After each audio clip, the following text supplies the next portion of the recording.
if you were honest with me, do you know you have these choices and these areas in your life that you want to try to move towards? You know that you want to try to change. You know you want to face some of these struggles, but fear sometimes paralyzes you. Anybody in here?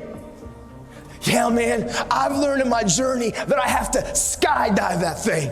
And here's what I mean. I know sometimes, as when I was growing up, I didn't trust anybody. I know things have happened to me. My dad abandoned me. I isolated. And I always said, if I find the perfect person that I can count on, if I find the perfect person that I can trust, then I will. But the truth is that person's not here. People are people, and they're going to let you down. I've learned I can't put my trust and my confidence in the people, but it's in the process and the discipline and the action of the habit of finding the courage to punch fear in the face and take the step of beginning to trust people, which means I started talking, I started speaking. I learned to skydive that thing, and here's what I mean. There's a lot of fears and insecurities all of us have. We all have insecurities. Like it, love it, or leave it. We all have things inside of us that we try to keep secure because we have shame or guilt or embarrassment, or we care what others think. I've learned to skydive that thing. Last year, a bucket list that I've always wanted to do. I've always wanted to go skydiving. I'm an adrenaline junkie, but the problem is now, where I'm at in my life, I'm a husband and I'm a father. And I guess my wife doesn't approve of me jumping out of planes at 15,000 feet. So I thought something that I've always wanted to do, I was never going to get the opportunity to do. But I was in Oregon and I got done early and I saw a sign and it said Skydive Oregon. And so I was like, yep. I called my wife. If I can get my wife to say, yeah, we're all good.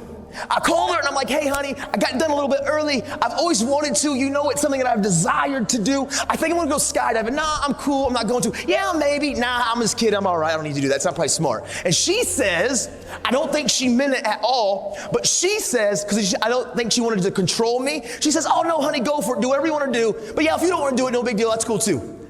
Click. Dude, I know she didn't mean it. But my eyes got so big, she said yes. So 20 minutes later, I call her. I'm packed up. I got an instructor around me. I'm at Skydive Oregon, and I call her. Her eyes get so big, I hung up. She ain't saying no. I'm all in. But as I start going through the process of skydiving, as the instructor shows up, and as he starts walking me through this process, my anxiety started getting higher. Like he started coming to me and saying, listen, here's your pack, here's your chute, here's how you're gonna fall. He put me on this counter. He said, this is my ninth jump today. I said, what, bro? 9 times? Do you pack your chute? He said, every time. I said, so you packed your chute 9 times today? Are we gonna test the odds? Are we good? We're cool on one more? Did you get tired? Did you miss a fold? He said, nah, bro, it's cool. He showed me how he did it. Dude, my anxiety, it's getting higher. This little ratchety plane lands. Ratchety. He said, all right, bro, let's get in. Whoa! He's from Oregon, so he's already kind of weird and a hippie. As we get into the plane, we start ascending. He slides in behind me. My anxiety is on 10. Just like some of you, when you know you need to trust, you know that you want these areas in your life that you're insecure, and you get to the edge and fear paralyzes you and anxiety gets higher. Dude, I was right there. I've always wanted to do this, but through the process, I was so uncomfortable.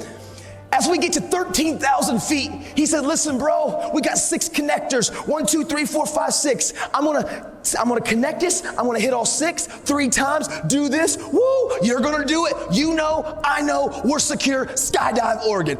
I'm like, 13K. He pulls the door up. He says, listen, the free fall is only gonna be about 30 to 40 seconds. I want you to experience this moment.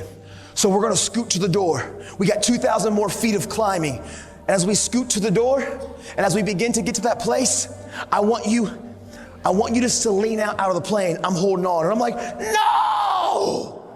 He said, okay, now we're there. Here's the next piece that I want you to do. I want you to take the bottom of your feet and touch the bottom of the plane and hang there. I got you. And I'm like, no! Dude, I was terrified. In that plane, which was the safest place that I could have been, I've never felt more anxiety and fear in my life, even though I've always wanted to do it. But soon as I trusted the process, and soon as I trusted the community of those entrusted to help me learn to skydive, as soon as he got to that place at 15K and he said go, and I took that step, and we skydived that thing. All the anxiety, all the fear, it evaporated. As I free fell and I saw Mount Hood and Mount Rainier and Mount St. Helens, I've never felt more on top of the world.